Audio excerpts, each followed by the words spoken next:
across the fence as maple sugar makers in Vermont bring in the first crop of the year. We look at a University of Vermont extension program helping to keep this sweet season in the black. Good afternoon and thanks for joining us. I'm Keith Silva in for Judy Simpson. Research on maple began at the University of Vermont in the 1890s. There's still a lot to learn from the trees and how to get the most out of the sap they produce. In the last few years, maple production has gone from a way to diversify a farm business to a primary source of income. Sugar-making operations are rapidly expanding to meet demand of a market hungry for maple syrup. One area of the maple industry that's gone untapped is financial analysis with an eye towards profit and building a sustainable business. The Maple Benchmark program from University of Vermont Extension is beginning to boil, as I found out when I visited a sugar maker in Richmond. These are trees that I've been growing my whole life. They were saplings when I was a young man. Andy Aldrich grew up on this farm in Richmond. He's built homes and he's been an innkeeper. 4 years ago, he decided it was time for a new adventure. He'd become a sugar maker. A lot of things played into it. Gets back to how I'm put together. Some people, when they get to retirement age or when they're older, don't want to do anything. I'm not put together that way. I got to be doing something. In my lifetime, the things that I've done, I've always approached that with some forethought.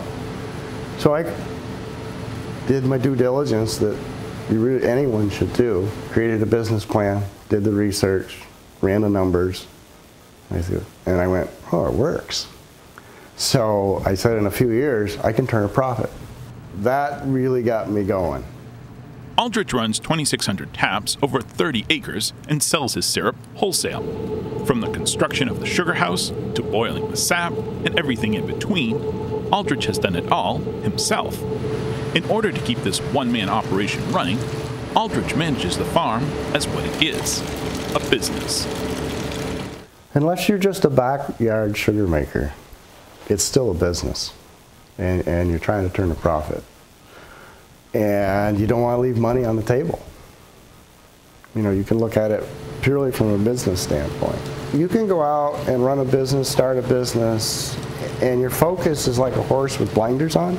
You think you're doing everything well, but maybe there's one component that you're not doing well, so that's taking away from your efficiency and taking away from your bottom line. While attending the annual Vermont Maple Conference, Aldrich heard about the Maple Business Benchmark program. It's a new effort from University of Vermont Extension, focusing on farm viability in the maple industry.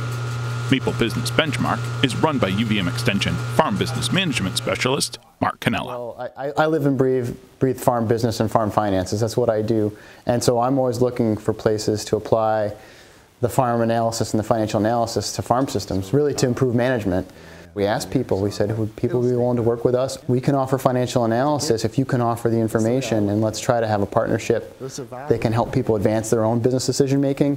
At the same time, as an applied research project, we can use that information and find ways to do outreach to the broader population on the state of the industry or the considerations for business. Right now is a sweet time to be a Vermont maple sugar maker. A report published in 2015 by the Vermont Maple Sugar Makers Association and the Center for Rural Studies at UVM shows the average Vermont maple sugar producer has 3,451 taps and produces 1,221 gallons of syrup. 47% of producers have increased production in the last 5 years, and Vermont's maple industry contributes between $317 and $330 million in total sales to the state's economy. This boom in maple production makes the Maple Benchmark program essential for continued growth in the industry. Until now, sugar makers haven't had a good way to gauge their production, see how they match up with their peers, or plan for the future. There's very little information on maple economics that are available to the public. The little that I can find is in French, and it's in metric. So it poses some challenges for the quick observation. The information hasn't been there, but maple producers are really numbers-oriented people. They count their trees, they count their taps, they count the gallons, they count their time, and so it's really fit well this idea of saying we do financial analysis, we don't know why no one's done it before, but here we are with people that like the idea of doing it. And we've got an industry poised to maybe double in 10 to 15 years in supply to keep up with demand. So there's just a lot of good reasons to keep doing it. So we think there's something here for everyone that's willing to look at that maple operation as a business and say that profit's not a bad word, and let's see if we can manage towards it. There are 15 producers currently enrolled in the Maple Benchmark program. For Aldrich, there's value in working with UVM Extension. I grew up on a farm, so I've known Extension since I was a little kid. And it was purely a case of, I'll just go find out how much knowledge and information they have that relates to what I want to do, and utilize what's available that will benefit me. And you know, and then once I did, I found out the wealth of knowledge was very good. For me and for other people to look at the benchmark study, whether it's for a small operation like mine or one of the studies for one of the large ones, if you want to call it averages or if you want to call it a reference point, you can say, yeah, we're good. In the woods or in the sugar house, Andy Aldrich likes things to be of use. And here's the family farm, and it's in Chittenden County. And if it's going to stay in the family, it's got to make and carry itself. It's tough in Vermont to carry any real estate of any type anymore. It's not an inexpensive thing to do. So that'll help in that regards. It'll give me something to do that I enjoy. Give me something that'll put a couple dollars in my pocket, which will make it a little more enjoyable instead of just doing it and saying, oh, well, I haven't got anything to show for it. So all of those things, for me, it fit. And watching this mountain grow for 40 years, that's a benefit, and now using it too.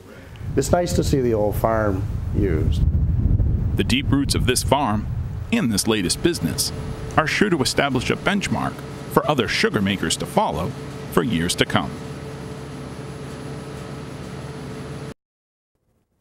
Mark has joined me in the studio now. We got you out of the sugar house. We're both here in the studio. Welcome, Mark. It's good to have you on the program. Yeah, thank you.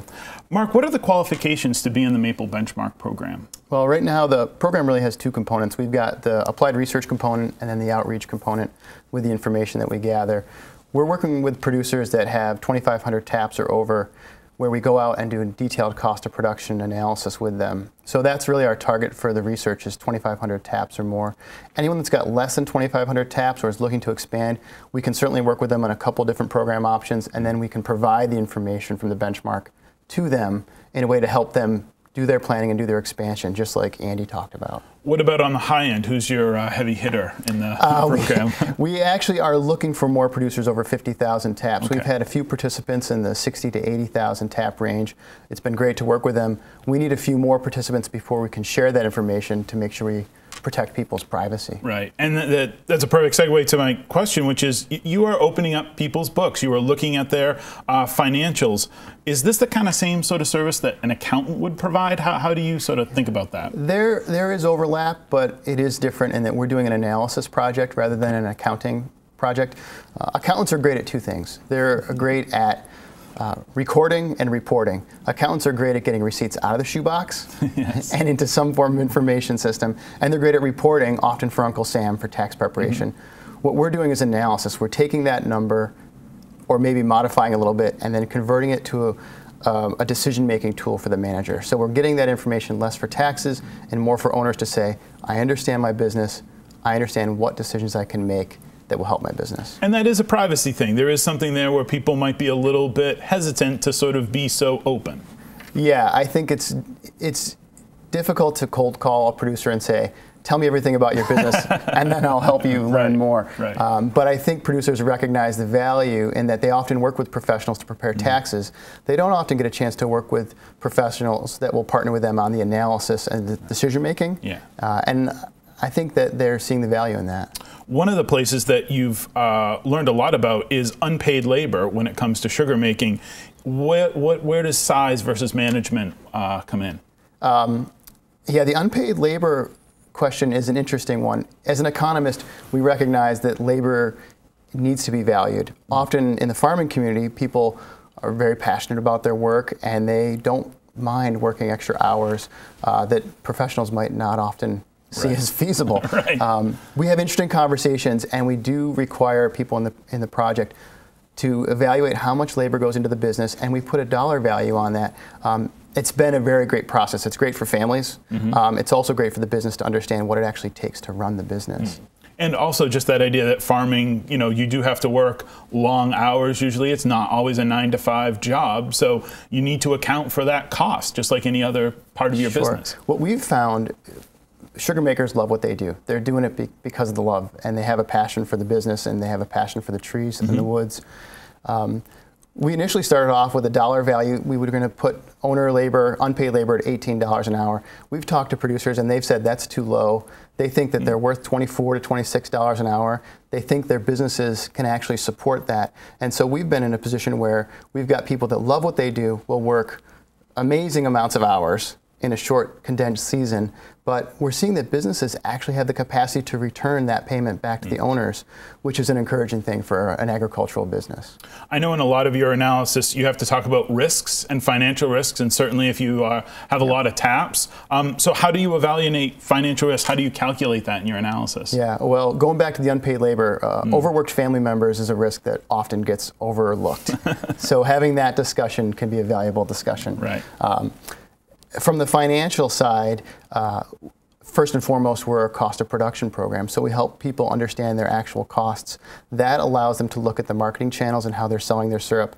They can evaluate if they're pricing right, if they're selling into bulk markets or to bulk buyers, to making sure they negotiate rates that are reasonable and feasible for them. So setting that pricing or setting that market channel is first and foremost with this. Investment is big for maple as well.